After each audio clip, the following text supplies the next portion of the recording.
Hey guys, Daniel again, going over some chemistry. We're looking at chapter 4.5 and 6 problems, and they have to do with molarity and stoichiometry and titration and all that good stuff. So we're going to start with question number 23. Question is, which one of the following is a correct expression of molarity? This is a definition question. You just kind of got to know it. Molarity is moles of solute per liters of solution. So correct answer would be C. All right.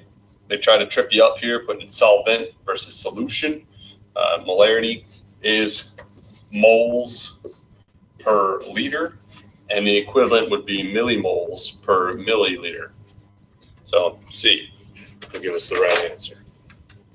Number 24 says a 0.2 molar K2SO4 solution is produced by, so they give you a bunch of options, and you got to figure out, well, which one has that molarity. So you got to remember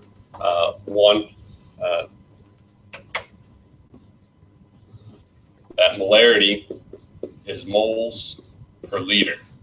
All right, so if we're looking at choice A, we got a dilution of all right, so we're doing a M1V1 equals M2V2 here. We're doing a dilution, right? So M1 would be 250 milliliters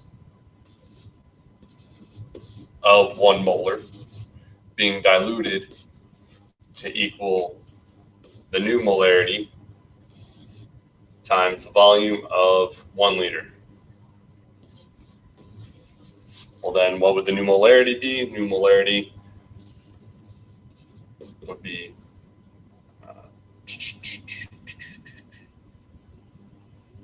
0.250 molar. I did that math right. So it can't be that one.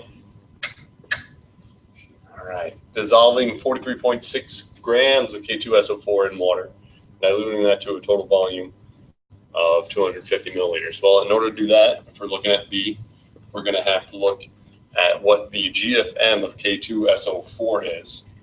All right. So we're going to do 43.6 grams divided by the GFM, which I did already, is 158.3 grams per mole. And a reminder, you would do that by looking up how much does 2 Ks weigh, 1 S, and 4 O's, and add them together, and you should get 158.3. And that'll give you, where is it at? That'll give us moles, right? So now we got to take our moles and divide by liters. And the liters would be 0.500 liters. And I'm sorry, that was my mistake, looking at the wrong problem. B, 0.250 liters. That does not equal what we want. So it can't be that. We check out C. 20 milliliters of 5 molar being diluted to 500 milliliters. All right, so erase that. Another dilution, so we're using the M1V1 equals M2V2.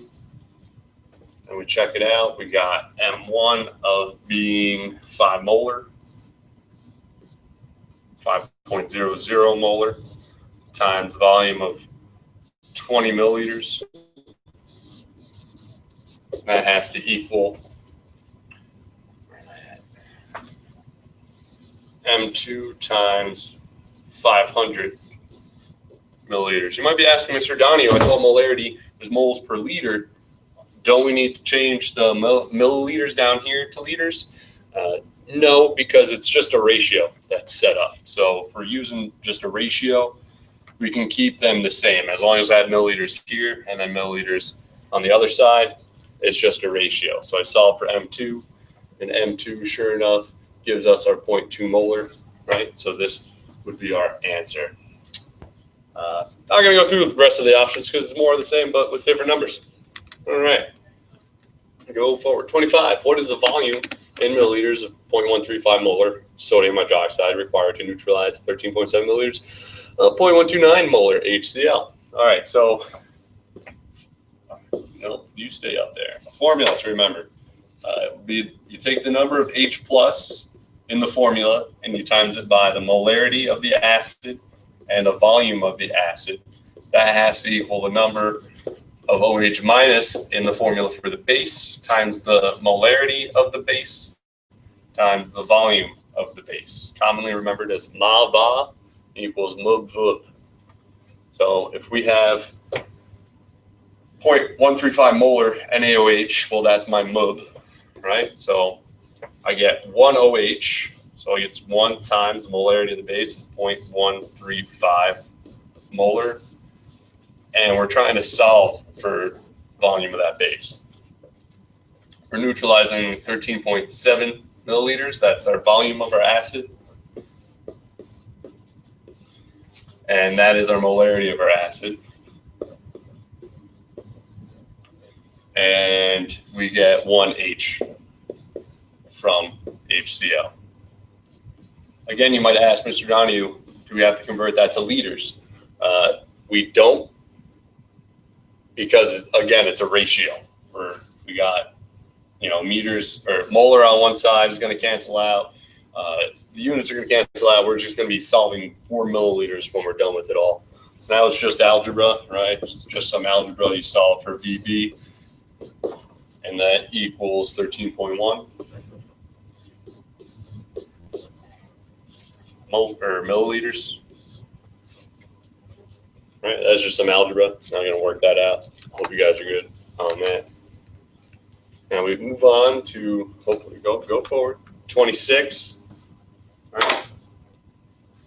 It says, which solution has the same number of moles of KCl as 75 milliliters, 0.25 molar? So first thing, same number of moles. So we should probably figure out, well, how many moles is in this setup of KCl, right? So one, you want to figure out, well, how many moles do I got?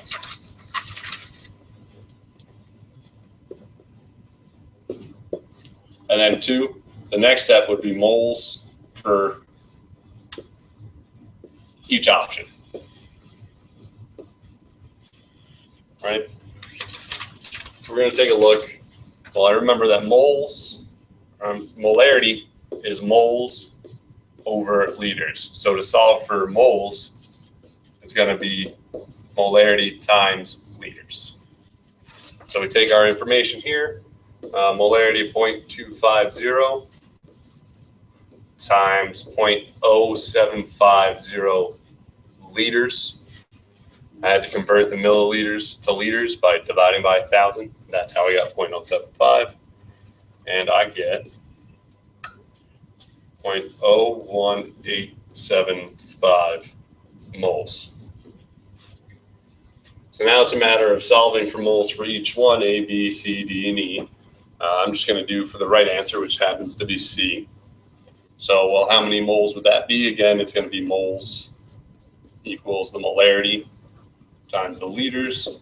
So I got 0.145 molar times by 0.129 liters. Again, I had to convert milliliters to liters, and sure enough, that equals the same number. Yay! That's supposed to be an exclamation point. Yeah.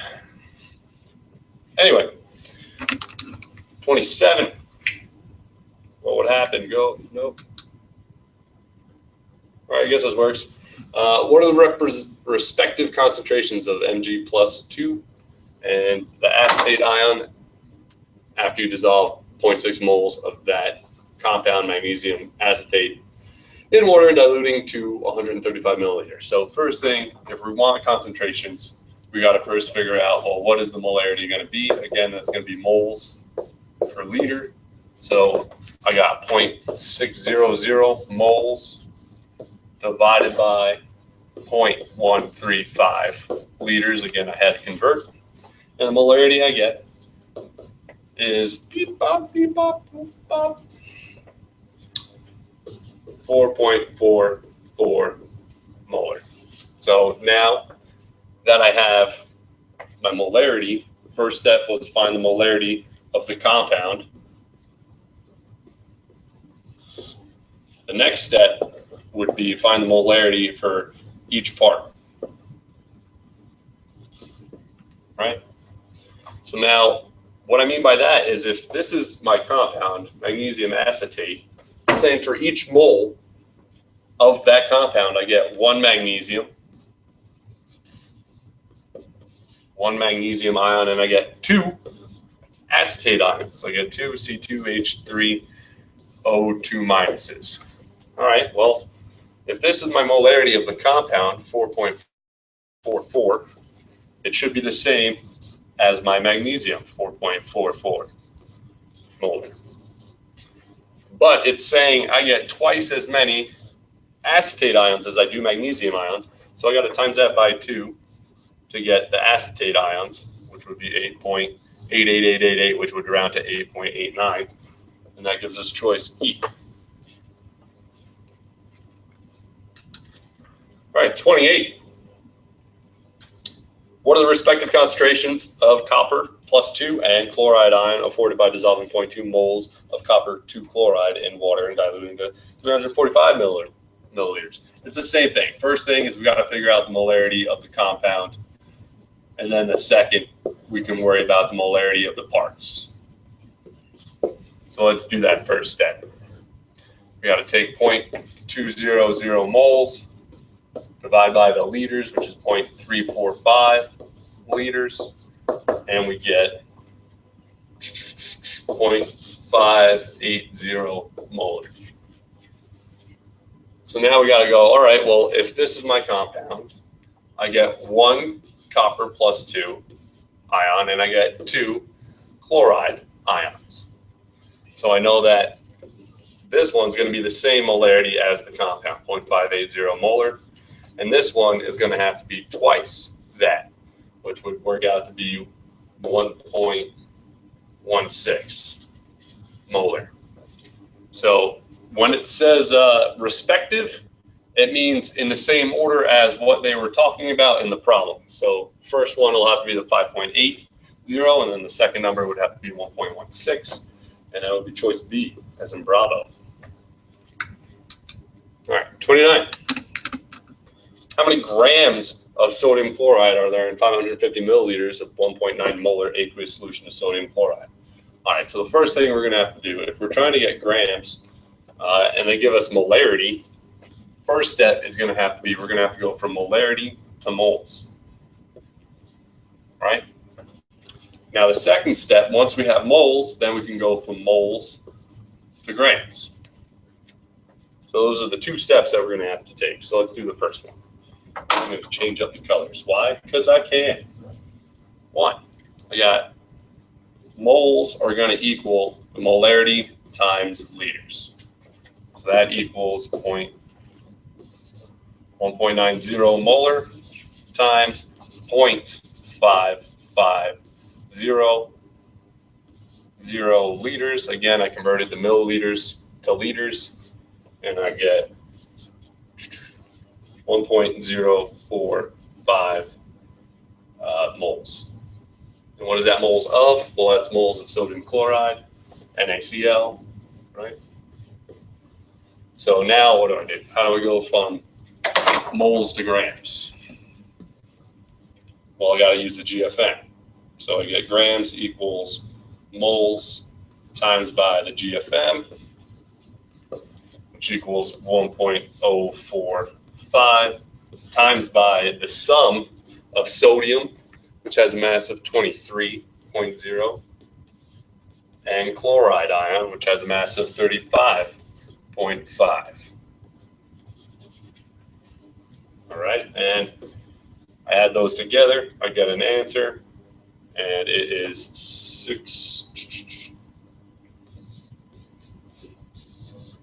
61.1. Choice A. On to the next one. All right, what mass of AgBr is formed when 35 milliliters of AgNO3 is treated with an excess of aqueous hydrobromic acid? So we got a reaction going on here, right?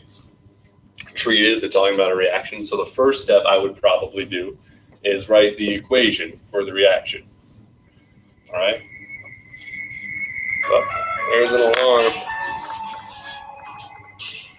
All right, there we go. Dismiss. Sorry about that. All right, so first thing, let's figure out the equation. We got AgNO3. Ag is positive 1, NO3 is minus 1, reacting with excess hydrobromic acid. So hydrobromic acid is just HBr, giving us AgBr, some silver bromide. And what's going to be left then? We're going to have H left and NO3. Each has a positive and negative 1. So that's a pretty straightforward equation. Didn't have to do anything fancy. Everything has a charge of positive 1 or negative 1, so the formula is a piece of cake. All right. So next step that we're going to have to do is we're going to have to go from molar to moles. All right. So that'll give us moles of AgNO3. All right. Once we have the moles of AgNO3, then what are we going to do? We're going to have to do a mole-to-mole ratio using the formula to get the moles of AgBr. And then the last step is we're going to have to go from moles of AgBr to grams. All right, so let's see if I can squeeze all this in on just this one screen. All right, so to go from molar to moles, I got to remember that it's the molarity, which is 0.184, times the liters, which would be 0.0355 liters. And I get 0.006532, and that's again moles of AgNO3. So now this one's a piece of cake because the equation's already balanced. There's a 1 in front of everything, so it's a 1-to-1 ratio. So if I have 0.0653 moles of AgNO3, then I also have 0.0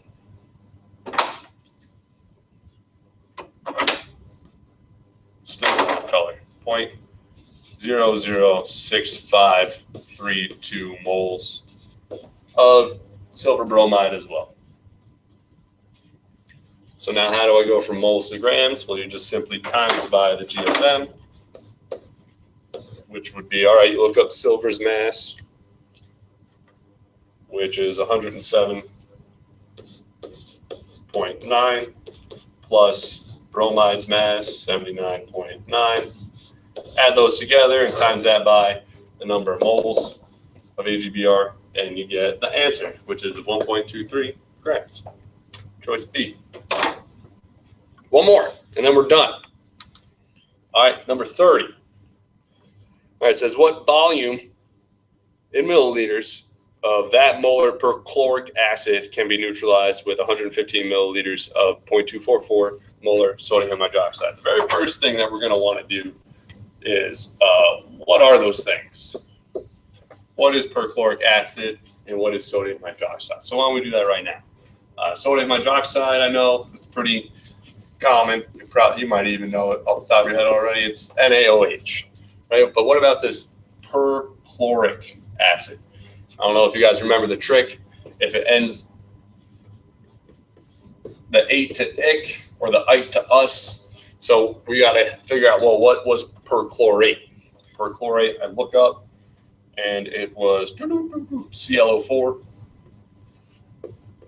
minus 1. So perchloric acid would be HClO4. All right, so now I got the formulas that are going to come in handy. All right. Second step is going to be, it's a titration.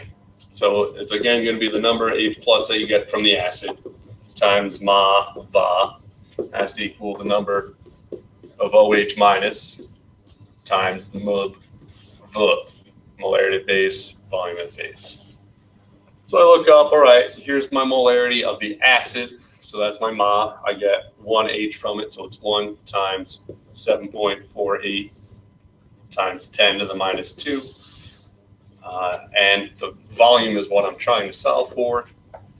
Number of OH that I get from sodium hydroxide is 1 times the molarity of the base, which is 0.244. times the volume of the base. Now, if the question's asking for the answer in milliliters, again, this is a ratio, so I can just use the milliliters in my equation, and when I solve for it, I'll end up in milliliters. So now I just do some basic algebra, and I get the volume of the acid to equal 375. Choice E. Gosh, said. All right, cool. Hope you guys found this helpful. If not, definitely ask me questions in class. Catch you guys later.